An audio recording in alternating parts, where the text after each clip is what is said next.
संघ प्रमुख ने जो बयान दिया था कि उन्होंने लिंचिंग को हिंदुत्व विरोधी बताया था, ओवैसी ने यह कहा कि ये धूल झोंकने वाली बात है क्योंकि संघ प्रमुख मोहन भागवत ने लिंचिंग को हिंदुत्व विरोधी बताया तो राजनीति गर्मा गई है। संघ प्रमुख मोहन भागवत ने हिंदू मुसलमानों को लेकर एक डीएनए की बात कही तो विपक्षी नेताओं की जुबानी सवाल जवाब करने लगी और यही ओवैसी भी कर रहे थे। देखिए, ये विचार मेरा नहीं है, ये विचार संघ की विचारधारा का अंग है क्योंकि हिंदुस्तान एक राष्ट्र है। यहाँ हम सब लोग हैं, सबके अलग अलग इतिहास भी होंगे, पृष्ठभूमि के होंगे, लेकिन पूर्वज सबके समान है। स्वार्थ अलग अलग होंगे लेकिन समाज एक है। स्वार्थों पर एकता होती नहीं, सौदे पर एकता होती नहीं। एकता इस एकत्व के आधार को अपने मन में पक्का बिठाने से होती है। इश्यूज है उस पर मत आपके अलग अलग हो सकते हैं। प्रजातंत्र में व्यवस्था है, उनकी अभिव्यक्ति कर सकते हैं, उनके लिए संघर्ष कर सकते हैं, विजय पा सकते हैं, कोर्ट में जा सकते, सब कर सकते हैं। लेकिन एकाधे मामले में आपका मेरा मत अलग है और परस्पर विरोधी है, इसलिए हमारा समाज नहीं बदलता, हम एक ही समाज के हैं। इस बात को पक्का समझ के हमको चलना चाहिए। हिंदू की हमारी व्याख्या तिलक लगाने वाला, स्नान करने वाला, यह पूजा करने वाला ऐसी नहीं है।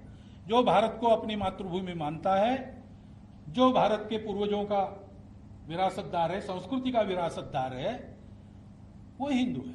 हमारी सब प्रकार के लोग हैं। जैसे ये साथ चलते हैं वैसे हमारे ही भारत माता के पुत्र, हमारी ही संस्कृति के विरासतदार और हमारे ही पूर्वजों के वंशज, खून के अपने भाई मुसलमान साथ क्यों नहीं चल सकते भाई? वो कैसे अलग हो गए? लेकिन इन सब पृष्ठभूमियों के कारण एक अलगाव और अविश्वास पैदा हुआ है।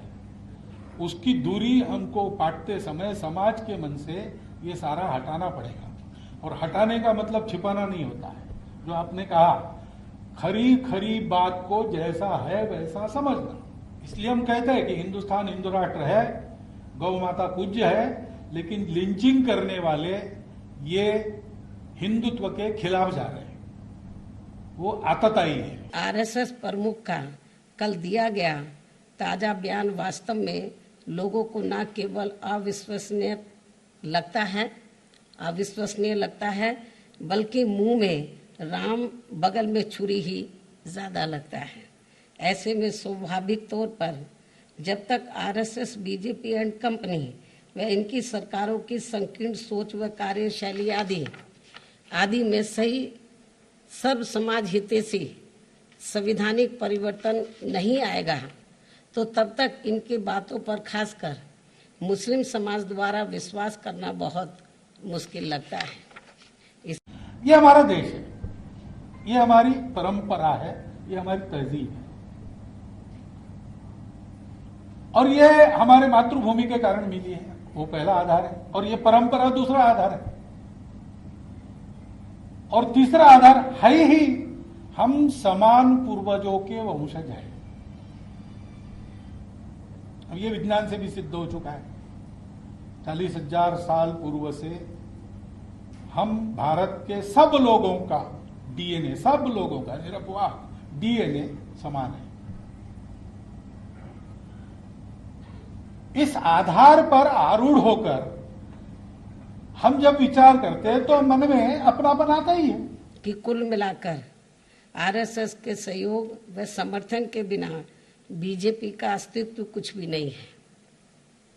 फिर भी आरएसएस अपनी कही गई बातों को बीजेपी व इनकी सरकारों से लागू क्यों नहीं करवा पा रही है, जो इन्होंने कल बातें कही हैं।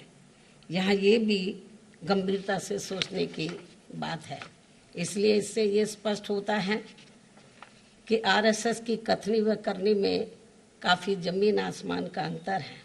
खासकर जातिवाद, सांप्रदायिक व धार्मिकता आदि के मामले में ये लोग जो कहते हैं, करते ठीक उसका उल्टा है।